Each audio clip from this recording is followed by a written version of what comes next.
बिस्मिल्लाहिर्रहमानिर्रहीम। अस्सलाम वालेकुम। Naila Fazal GGPS 22 circle Ghazi subdivision Ghazi. बच्चों, कल जैसा कि हमने नात की नसर की थी, तो आज हम इंशाअल्लाह नात की मश्क करेंगे। तो बच्चों, आपने पढ़ा था कि नात के बारे में पढ़ा है, तो नात किसे कहते हैं? कौन बताएगा? शाबाश, हाथ खड़े करें। शाबाश। ऐसी नज़्म जिसमें हज़रत मोहम्मद सल्लल्लाहु अलैहि वसल्लम की तारीफ़ बयान की जाए उसे नात कहते हैं। जिसमें हज़रत मोहम्मद सल्लल्लाहु अलैहि वसल्लम की तारीफ़ बयान की जाए उसे नात कहते हैं। अब हम मश्क शुरू करते हैं। सबसे पहला सवाल है कि दर झैल सवालात के जवाबात दें।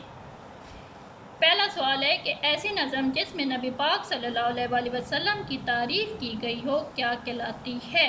ऐसी नज़म जिसमें नबी पाक सल्लल्लाहु अलैहि वसल्लम की तारीफ़ की गई हो नात कहलाती है। शाबाश। अब है कि मिस खाम को किसने कुंदन बनाया?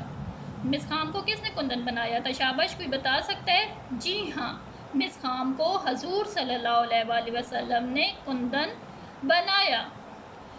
तीसरा सवाल है कि नात में नुस्ख़े कीमिया से क्या मुराद है? नात में नुस्ख़े कीमिया से मुराद हिकमत से भरा हुआ कुरान मजीद है। वो क्या है? कुरान मजीद है। अब अगला सवाल है कि रसूल पाक सल्लल्लाहु अलैहि वसल्लम की सीरत पर चंद जुमले तहरीर करें। तो सीरत पर चंद जुमले आप लिखें। हजूर सल्लल्लाहु अलैहि वसल्लम बहुत खुश इखलाक थे। क्या थे? बहुत खुश इखलाक थे। वो बहुत मेहरबान और रहमदिल थे। वो बहुत मेहरबान और रहमदिल थे। वो मेहमान नवाज थे। मोहताजों की हाजत पूरी करते थे। क्या करते थे? मोहताजों की हाजत पूरी करते थे। हजूर सल्लल्लाहु अलैहि वसल्लम इंसाफ पसंद थे। हजूर सल्लल्लाहु अलैहि वसल्लम हमसायों से अच्छा सलूक करते थे। समझ आ गई है? अब हम अगला सवाल शुरू करते हैं कि दर झैल अल्फाज व मुरक्कबात के मानी लिखें और जुमलों में इस्तेमाल करें। सबसे पहले हमारे पास शीरो शकर, दूसरा है ज़ेरो ज़बर, खोटा, झैल, काया। तो अब हमारे पास है सबसे पहले कि शीरो शकर। शीरो शकर का मतलब होता है इत्तफाक होना। इसका जुमला हमारे पास है नबी पाक सल्लल्लाहु अलैहि वसल्लम ने कबाइल को शीरो शकर कर दिया। अगले हमारे पास ज़ेरो ज़बर। ज़ेरो ज़बर का मतलब होता है यानी इम्तियाज़ ख़त्म करना, फ़र्क ख़त्म करना, बराबरी पर लाना। तो हजूर सल्लल्लाहु अलैहि वसल्लम ने सारे गलत कामों को ज़ेरो ज़बर किया। अगला है हमारे पास खोटा। खोटा का मतलब होता है ख़राब। जैसे हम कहते होते हैं खोटा सिक्का।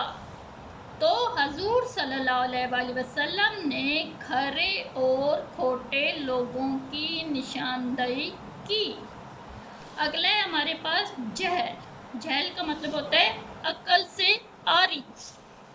अरब के अक्सर लोगों में जहल ज़्यादा था, यानी उनमें जहालत बहुत ज़्यादा थी। अगला है हमारे पास काया। काया का मतलब क्या होता है? हालत। हजूर सल्लल्लाहु अलैहि वसल्लम ने दीन इस्लाम के ज़रिए सारी दुनिया की काया पलट दी। अब अगला क्वेश्चन है हमारे पास दर झैल कालम अलफ में दिए गए अल्फाज के मुतज़ाद कालम बे में तहरीर करें। कालम अलफ में हमारे पास अल्फाज हैं ज़ेर, बदअंदेश, खरा, अरब, रहमत। तो अब हमने कालम बे में उनके मुतज़ाद लिखने हैं। तो ज़ेर का क्या हो जाएगा? ज़बर, बदअंदेश खैर अंदेश, खरा खोटा, अरब हजम, रहमत ज़हमत। अब अगला सवाल है हमारे पास कि इस नात का खुलासा लिखें। तो खुलासे में आपने पूरी नात का निचोड़ लिखना है, यानी हमने उसको अपने अल्फाज में बयान करना है। تو سب سے پہلے کیا ہوگا کہ حضور صلی اللہ علیہ وآلہ وسلم رحمت للعالمین تھے، یعنی حضور صلی اللہ علیہ وآلہ وسلم دونوں جہانوں کے لیے رحمت تھے۔ وہ درگزر کرنے والے تھے، یعنی معاف کرنے والے تھے، اپنے دشمنوں کو بھی انہوں نے فتح مکہ کے موقع پر معاف کر دیا تھا۔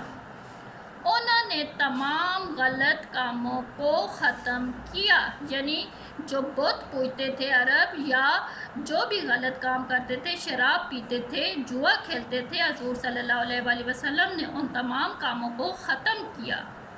حضور صلی اللہ علیہ وآلہ وسلم پر ہماری پیاری کتاب قرآن پاک اترا۔ عربوں میں کیا ہوا، بہت سی برائیاں جو تھی ان کو ختم کر کے آپ صلی اللہ علیہ وآلہ وسلم نے ساری دنیا کی حالت بدل کر رکھ دی اور اسلام کا بول بالا کیا۔ تو بچوں، امید ہے کہ آپ کو سمجھ آ گئی ہوگی۔